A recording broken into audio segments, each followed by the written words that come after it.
Le respect de soi, l'estime de soi, la valeur personnelle. Toujours tiré du livre de Choisir la joie de Sayana Roman. Il existe différentes façons de se sentir bien avec le soi, et celles-ci, en fait, varient d'une personne à une autre. Ce qui est utile pour votre estime personnelle ne l'est pas nécessairement pour celle d'une autre personne. Il est indispensable donc de trouver ce qui vous convient et ce qui vous aide à être conscient de votre propre valeur, et pour que vous soyez plus confiant et heureux de ce que vous êtes. Au niveau le plus élevé, le respect de soi implique d'honorer son âme. Cela signifie que vous devez parler et agir avec un niveau d'honnêteté et d'intégrité qui soit le reflet de votre être supérieur. Cela signifie que vous devez affirmer vos croyances, mais attention, vous n'avez pas à convaincre les autres de partager celles-ci ou d'adhérer à celles-ci. Et vous devez agir d'une manière qui reflète ces valeurs. Pour la plupart d'entre vous, vous pouvez vous apercevoir que vous critiquez les autres parce que peut-être ils ne vivent pas avec un système de valeurs ou de croyances que vous considérez comme juste. Mais en y regardant de plus près, vous ne vivez peut-être même pas vous-même vos propres croyances les plus justes. Vous connaissez très certainement des personnes qui donnent toujours plus aux autres, les meilleurs conseils, mais qui ne les suivent point. Le respect de soi demande d'agir en respectant ses propres valeurs et de croire en ce que l'on dit. C'est ce qu'on appelle marcher sa parole. Alors, vous pouvez toujours prétendre croire en certaines valeurs, mais si vous agissez avec des systèmes qui ne les respectent pas, cela va conduire à plein de conflits à l'intérieur de vous. Par exemple, pour donner une illustration, vous pouvez croire profondément en la monogamie. Mais votre partenaire, lui, vous demande de vivre l'amour libre. Alors vous acceptez son point de vue parce que vous désirez garder votre partenaire, vous l'aimez. Mais vous croyez toujours en vos valeurs de monogamie. Alors en acceptant de vivre cette volonté et cette croyance de votre partenaire, vous acceptez de vivre cela avec l'autre et cela peut générer maintes conflits et beaucoup de douleur à l'intérieur de vous. Donc, comment pouvez-vous savoir si ces valeurs avec lesquelles vous pensez vouloir vivre, ces valeurs qui vous représentent le plus, sont réellement les vôtres? Cette question est intéressante. Eh bien, en fait, la plupart du temps, vous ne pouvez le savoir avant de l'avoir vécu. Vous pouvez penser, par exemple, que toute personne qui se lève très tôt le matin est une personne bien. Alors que vous-même, vous persistez peut-être à faire la grasse matinée, tout en pensant que cette personne est quelqu'un de bien parce qu'elle se lève très tôt. Mais bon nombre d'entre vous qui ont certaines valeurs en tête et n'arrivent pas à les vivre, eh bien la meilleure solution, c'est de tester ces valeurs en vivant, en les expérimentant par l'exemple. C'est l'expérience pour vous de vous lever de bonne heure pendant plusieurs jours de suite qui vous fera vérifier si c'est une valeur correcte pour vous et si finalement vous vous sentez bien avec ça. Dans la majorité des cas, vous observerez aussi que ce que vous pensiez être des valeurs personnelles ne sont en fait que des injonctions, des tu devrais, qui ont été imposées peut-être plutôt dans l'enfance, mais qui sont réimposées aujourd'hui par l'extérieur, par d'autres personnes que vous fréquentez. Et lorsque vous les mettez en application, vous vous rendez compte qu'elles ne vous correspondent pas. Alors posez-vous les questions. Cherchez à connaître vos valeurs. Comment, selon vous, les gens bien agissent-ils? Et est-ce que vous suivez ces valeurs? Il est difficile de se sentir bien si vous vivez à l'encontre de ce dont vous avez besoin et de ce qui existe au plus profond de vous. Il est important d'examiner cela et de voir si soit vous devez changer les critères, soit vous devez les vivre. Lorsque vous vous plaignez, par exemple, que quelqu'un ou quelque chose vous rend triste ou vous met en colère, vous pouvez vous poser la question, pourquoi est-ce que je choisis finalement ce sentiment ou cette réaction? Parce que blâmer les autres va toujours amenuiser votre propre pouvoir. Si vous pouvez découvrir les raisons pour lesquelles vous avez donné cette réponse-là à ce qui vous a mis en colère, eh bien, vous pourrez examiner les raisons pour lesquelles vous avez choisi de vous sentir blessé.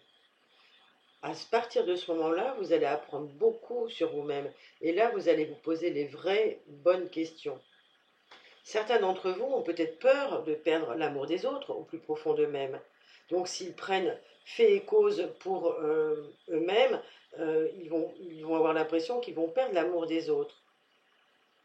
D'ailleurs, vous savez bien que autour de vous, il peut exister des personnes qui sont très habiles lorsqu'il s'agit de vous convaincre que vous êtes dans votre tort ou alors que vous défendez juste ce en quoi vous croyez. Mais au fond, remerciez-les silencieusement. Parce que ces gens-là vous donnent l'opportunité de voir ce qu'il y a vraiment en vous et vous donnent surtout l'opportunité de devenir plus fort. Parce que souvent, la force se développe non pas au contact de la facilité, parce que c'est trop facile, mais elle se développe au contact de l'adversité. Donc, avoir le respect de soi signifie rester près de ses vérités les plus profondes et connaître ses sentiments les plus intimes. Donc cela signifie que vous appreniez à reconnaître que la décision de vos sentiments, de ce que vous ressentez, vient de vous et non pas des faits, non pas des événements et non plus aussi des autres. Certains d'entre vous s'associent ou vivent par exemple avec des personnes qui les déprécient, qui les maltraitent, qui les culpabilisent. Bien sûr que ça existe et vous pouvez cesser de focaliser sur ces sentiments des autres au point d'en oublier les vôtres. Voilà le schéma dans lequel ces personnes sont inscrites. Exemple, une femme qui est mariée à un homme qui la culpabilise constamment et qui la critique tout le temps. Eh bien, cette femme, elle était tellement centrée sur les attentes, les sentiments de son mari qu'elle ne s'est jamais réellement intéressée à savoir, après tant d'années partagées ensemble, ce qu'elle ressentait elle-même et surtout ce qu'elle ressentait de la façon dont il la traitait. Elle essayait toujours de faire tout son possible pour lui faire plaisir. Elle anticipait alors ses états d'âme, ses fantaisies, ses moindres caprices, et elle répondait à toutes ses injonctions pour ne jamais être prise en défaut. Donc ça devait être l'enfer. Alors pourtant, cela se terminait toujours par des colères, bien sûr, et son mari n'était jamais satisfait de tout ce qu'elle pouvait faire pour lui. Donc, elle finissait par nourrir le cercle vicieux qu'elle entretenait en pensant qu'elle ratait tout et qu'elle n'avait aucune valeur. Alors que tout ce temps passé à analyser les sentiments de son mari, eh ben, ça l'a empêché de passer du temps à analyser ses propres sentiments, puisqu'elle n'était pas consciente des siens. Donc si beaucoup d'entre vous sont dans ces situations ou essayent encore de faire plaisir aux autres en se concentrant sur les sentiments et les attentes des autres, eh bien, ils risquent de courir ce type de désagrément. Le but étant de se concentrer sur vos propres sentiments, vos propres besoins. Être conscient de sa valeur personnelle implique donc de faire attention à ce que l'on ressent. Sachez d'ailleurs que vous n'avez aucune raison à donner à quiconque pour expliquer vos choix quand vous faites quelque chose. Vous n'avez donc rien à prouver aux autres de votre valeur. Tout le monde a de la valeur. Chaque personne sur Terre a de la valeur. Acceptez vos sentiments. Ne les analysez pas. Et même n'en doutez pas. Ou si vous les analysez, vous pouvez ne pas en douter. Et puis peut-être que pour certains, ce serait ne pas se questionner sans cesse, ai-je raison de me sentir blessé? Vous voyez, c'est ce petit vélo-là aussi qu'à un moment donné, il faut arrêter. Considérez simplement vos sentiments comme réels, comme ils sont, et honorez-les de la sorte. De nombreuses personnes acceptent les autorités extérieures. Ça, c'est quelque chose qui est encore très fort chez certains. Et quand ces autorités vous disent que vous devez faire ceci, que vous n'êtes pas bien si vous faites cela, vous acceptez. On a vu l'expérience toute récente des injonctions et toujours et encore qui nous étaient assénées. Donc, lorsque ces personnes vous disent et vous culpabilisent que tout est de votre faute, eh bien encore là, vous pouvez accepter. Mais cela ne veut pas dire que vous devez ignorer complètement ce que les autres disent. Attention, vous devez avant tout honorer ce que vous ressentez. Et sortir de ce schéma où vous acceptez tout des autres. Il faut bien faire la distinction en fait entre rester ouvert aux critiques, qui peuvent être des critiques parfois constructives, et essayer de faire ce que les autres vous disent de faire. alors que vous ne le voulez pas ou que vous ne croyez pas en ce qu'ils vous disent, parce que cela va venir entamer l'estime de vous. Donc, créer l'estime de soi et de sa valeur implique le respect de ses propres sentiments, le respect de son propre chemin, sa direction choisie. Cela signifie donc que vous respectez votre grand soi en parole, en action et en comportement. L'estime de soi signifie que vous ayez confiance en vous. Alors, sachant que vous agissez au meilleur de vous, même si dans les jours qui suivent, vous reconnaissez de meilleures façons d'agir, on est là pour progresser.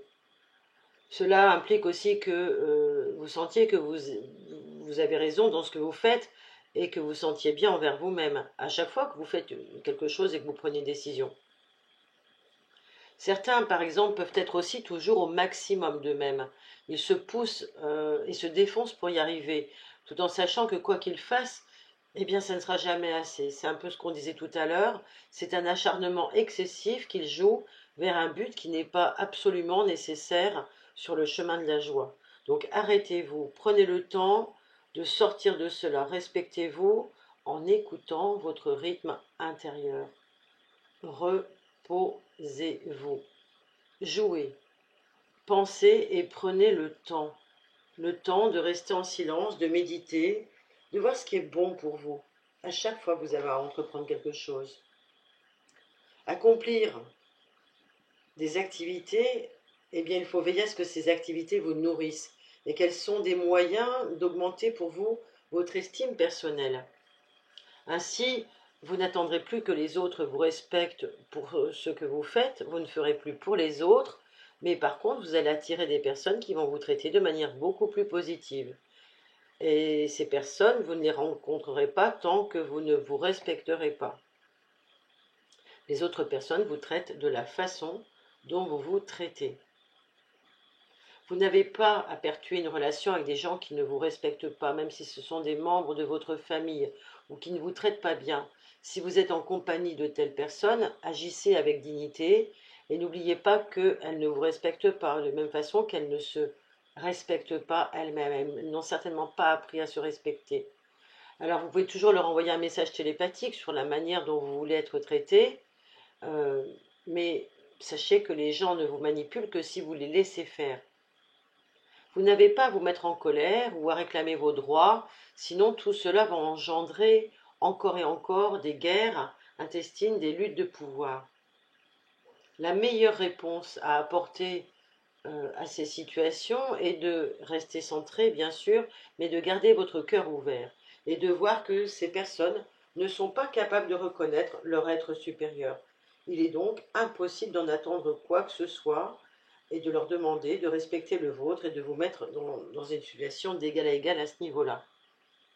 Si vous ne désirez pas que votre estime personnelle soit basée sur la manière dont les autres vous traitent et vous voient, eh bien sachez que, quel que soit le sentiment élevé que vous éprouviez envers vous-même, vous rencontrerez toujours des personnes irrespectueuses envers vous, tout simplement parce qu'elles n'ont pas appris à se traiter elles-mêmes avec amour. Donc vous allez projeter cela à l'extérieur de vous. Les relations que vous entretenez avec les autres ne peuvent être meilleures que les relations que ces personnes ont avec elles-mêmes. Si elles ne savent pas s'aimer, cela impose une limite à la relation que vous avez avec elles ou à l'amour qu'elles vous portent. Donc ce n'est pas parce que vous serez plus gentil, parce que vous irez dans leur sens, que vous y mettrez de la bonne volonté, qu'elles ne vont pas venir vous embêter ou rendre la relation toxique. Dans cela, ce qu'il faut aussi voir, c'est que, quelle que soit votre bonne disposition, vous ne pouvez pas changer les autres ou attendre un résultat de vos bonnes dispositions. Vos bonnes dispositions doivent être un état de votre moi profond, tout simplement, pour mettre une bordure tout autour de cela. Et si c'est toujours compliqué parce que ces personnes font partie de vos proches et que vous ne pouvez pas vous en défaire très clairement, ou qu'il y ait des relations encore à vivre avec eux, eh bien la clé c'est le pardon, pour rester à l'aise face au comportement des autres personnes à votre égard. Peut-être que vous pouvez leur pardonner, certes, mais vous pouvez vous pardonner à vous-même aussi d'avoir encore à entretenir ce genre de relation. d'avoir encore à ressentir la colère. Donc si vous aviez de la colère, pour l'abandonner, laissez simplement tout cela partir et pensez à autre chose. Parmi vous, il y a un bon nombre de personnes qui peuvent penser que s'ils sont malheureux aujourd'hui, c'est parce que leurs parents sont responsables de leur mauvaise éducation ou tout simplement d'un manque d'amour qui ne leur a pas permis d'avoir confiance en eux.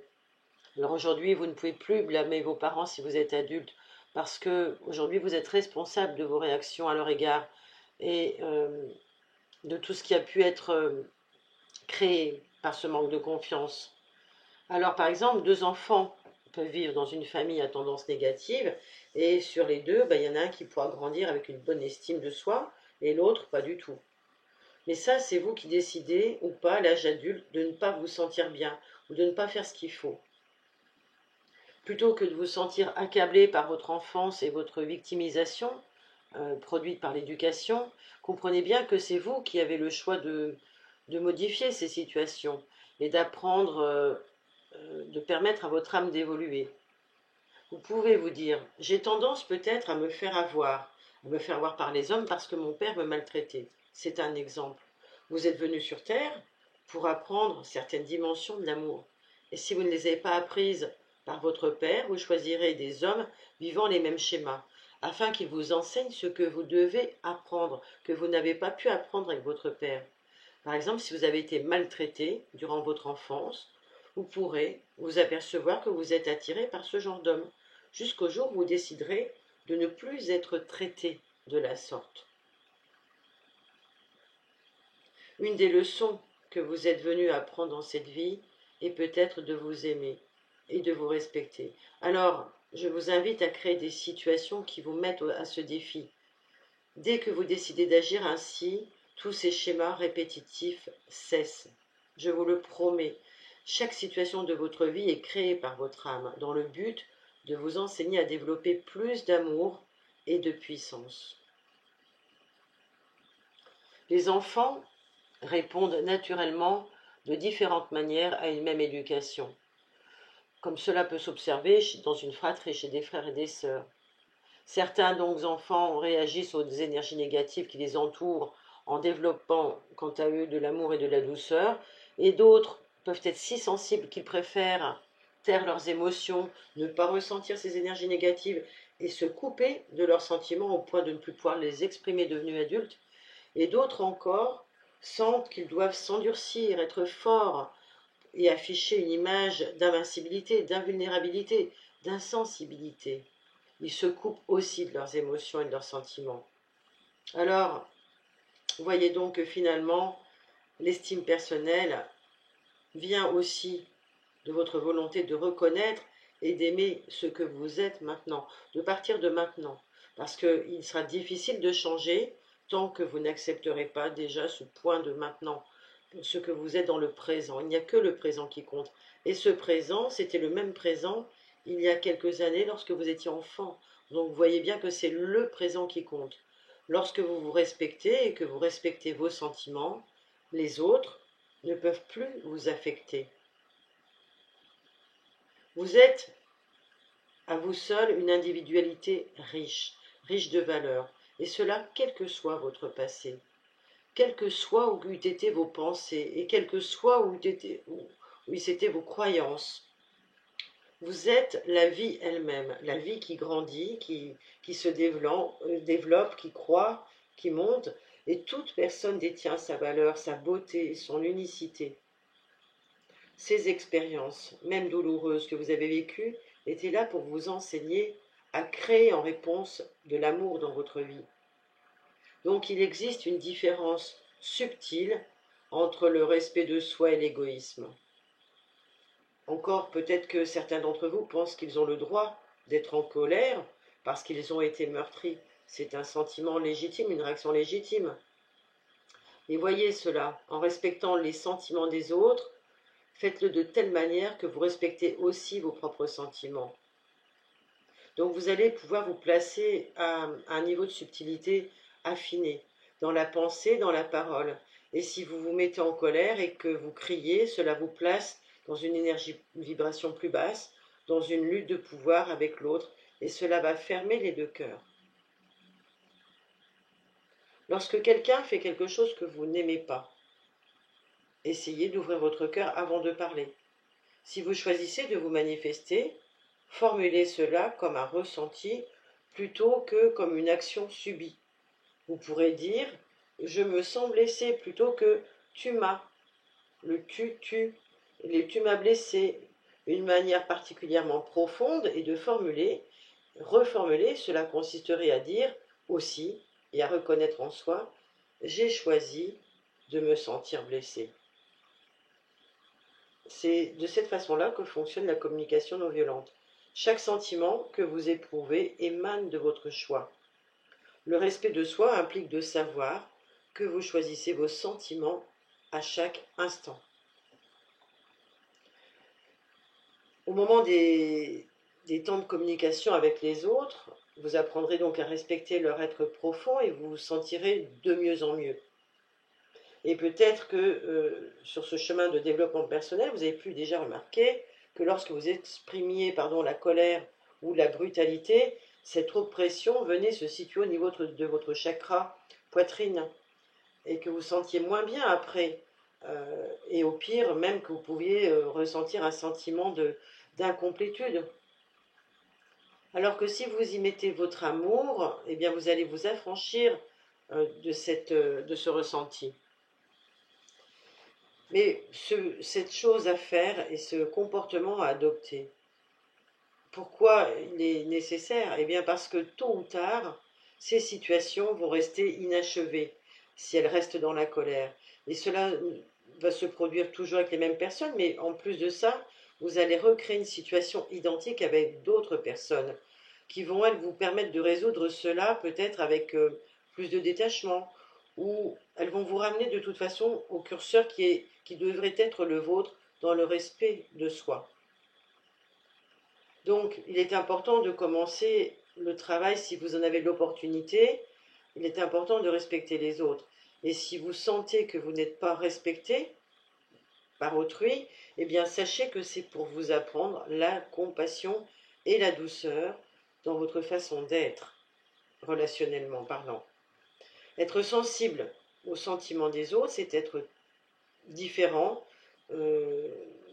c'est arrêter de leur faire plaisir, c'est être vraiment sensible à l'écoute des sentiments des autres.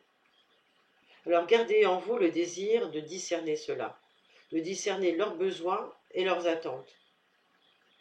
Peut-être que vous pourriez aussi vous surprendre à parler sèchement aux autres sans prêter la moindre attention parce que vous êtes habitué à la même ritournelle, sans prêter attention à leurs moindres sentiments.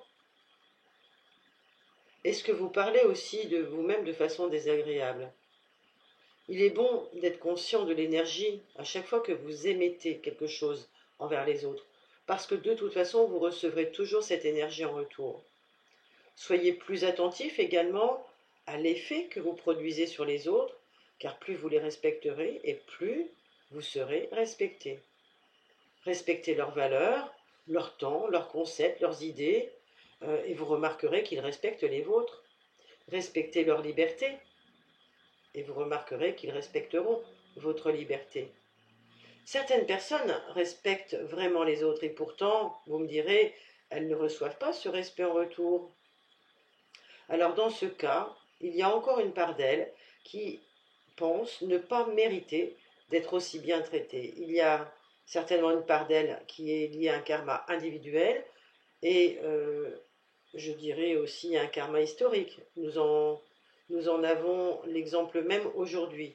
Donc ces personnes peuvent se permettre ou permettre aux autres de se comporter ainsi avec elles.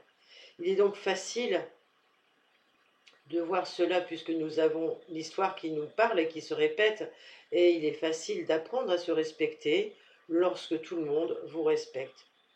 C'est le défi d'arriver à vous respecter alors que les autres ne vous adressent pas ce respect ou ne vous invitent pas à ce respect.